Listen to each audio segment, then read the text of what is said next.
But what if political parties have some issue with elections related activity or the election officials? The evidence is everything. The Thanos Kumar complaint reveals a large-scale election fraud, and yeah, these petitions can only be filed to contest the election of a seat on grounds such as corrupt practices. Now, these mechanisms sound amazing on paper, but reality has harsher truths.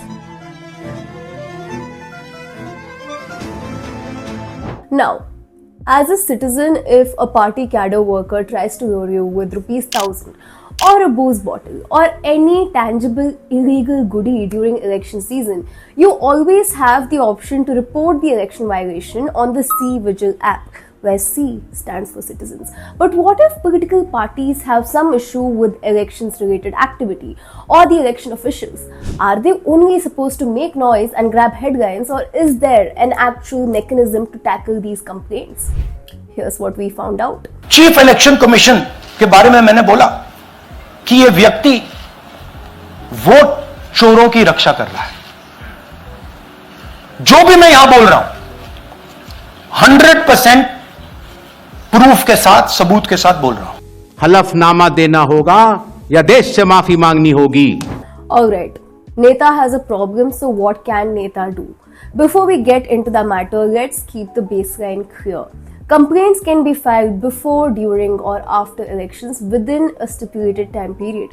We will first address who political parties can go to before or during elections, the ECI. And the reason behind this is very simple. Article 324 and the subsequent articles have intended that the Election Commission should be truly independent. Yes, that's right. The ECI is an autonomous body. It has the complete and absolute power to take action on a particular issue without any government or judicial interference. So coming back to political parties and their grievances, they need to go to the ECI. But wait up.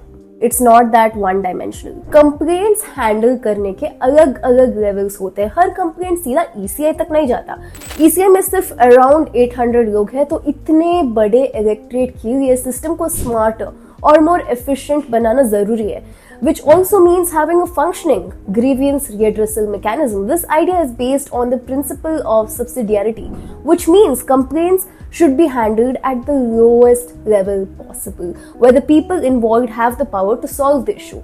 This approach makes the process faster and more efficient because problems are solved where they start, by those best equipped to deal with them. It's like school. Sometimes you tell the class monitor if there's an issue, then class teacher, and if push comes to shove, principal. Let's quickly understand this in the context of our electoral system. Say that a political party's booth level agent sees a voter listed as Thanos Kumar on the draft electoral list of his polling booth, and let's say this BLA is well versed with the Avengers series, which makes him doubt this voter's existence.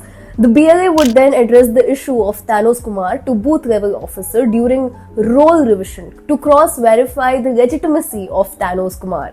You also have the presiding officer, an official appointed by the ECI and responsible for managing the polling station. If the BLO ignores Thanos Kumar issue, the matter can be taken to this presiding officer. Now, imagine if Thanos Kumar is not just present in one polling booth draft list, but multiple booths in a single constituency, then the complaint needs to go to the electoral registration officer or the assistant electoral registration officer. And what if the issue is prominent across a district? It reaches the district electoral officer. But what if it is bigger, like this case right here, where it spans across districts? EVM की कमाल है. अब बारामती हो या ठाना हो, विदर्भ हो, EVM का मंदिर बनाना चाहिए लोगों ने. Then voila, the chief electoral officer of the state receives these complaints, and if escalated, the ECI itself. This goes for complaints involving more than one state as well. पिछले 10-11 सालों के अंदर बिना वेरिफिकेशन के फर्जी एप्लीकेशनों की बिना पर लाखों वोटों को काटने का काम पूरे देश में किया गया. See, such matters go to the ECI directly. But wait, why is this hierarchy important to know? Well, this is a sure shot grievance redressal mechanism apart from the National Grievance Services portal available to parties before or during elections. And yes, they need to engage with it effectively. अब hierarchy तो समझ गई, but how can political parties utilize this hierarchy? Let's find that out. Firstly, parties can do it the traditional way. In writing or in person, the complaint needs to clearly state the issue and follow the proper hierarchy. Like if Thanos Kumar is making appearances in too many booths in a single constituency, the complaint needs to be addressed to the ERO or the AERO methodically. And don't forget, it must be officially stamped to confirm it's been filed properly. Evidence is everything. Written affidavits from witnesses, video recordings, photographs, anything that proves the case. And here's the key. Persistence is the best ally. That means following up and escalating complaints methodically. This creates a paper trail which is critical for ensuring that the issue isn't lost or ignored. And if unresolved, then it can be taken up in court later, making the election machinery liable for the same. Then there is the National Grievance Services Portal. This portal allows political parties to lodge complaints online, keeping everything documented digitally.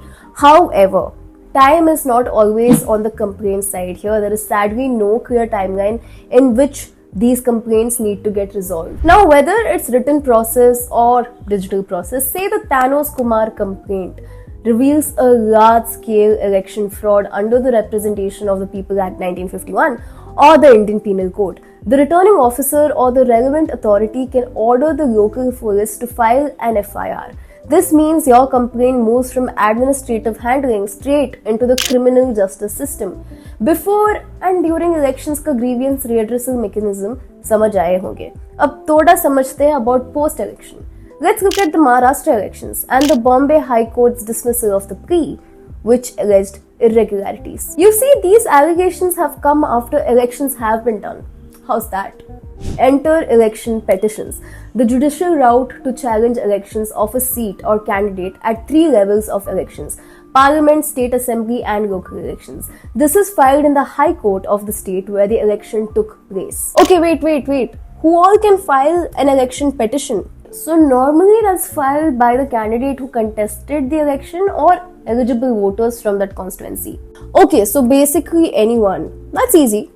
Yes and no, the burden of proof lies solely with the petitioner. They need to have well documented evidence and they need to leverage the chain of complaints made before or during elections. And yeah, these petitions can only be filed to contest the election of a seat on grounds such as corrupt practices, improper acceptance or rejection of nomination papers, irregularities in counting votes or violation of election laws. So wait, are you telling me I can go to the High Court now for a complaint that I filed with my ERO back in 2024 May?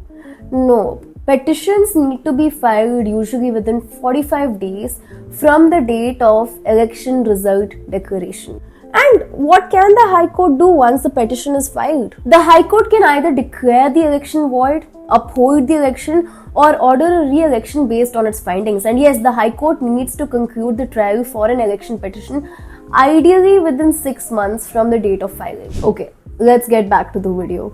Now, these mechanisms sound amazing on paper, but reality has harsher truths. Sometimes complaints are responded to rapidly, and if you're a citizen, the cVIGIL app makes this a whole lot easier. At the same time, some complaints are delayed. So what does the ECI actually need to look at next? Good technological strength and well-built, safe ECI portals that make filing complaints a lot more smoother, like ordering food online. What we need is a clear, time-bound grievance redressal mechanism for all stakeholders involved, and creating an election system wherein grievances aren't used for political gimmick, but for strengthening the already much improved Indian electioneering. क्योंकि election improvement तो constant रहेगा as technology and society evolves. So if you've ever used any such grievance mechanisms, share your story in the comments down below. And no, don't go without hitting that subscribe button. Thank you for watching. Come back soon.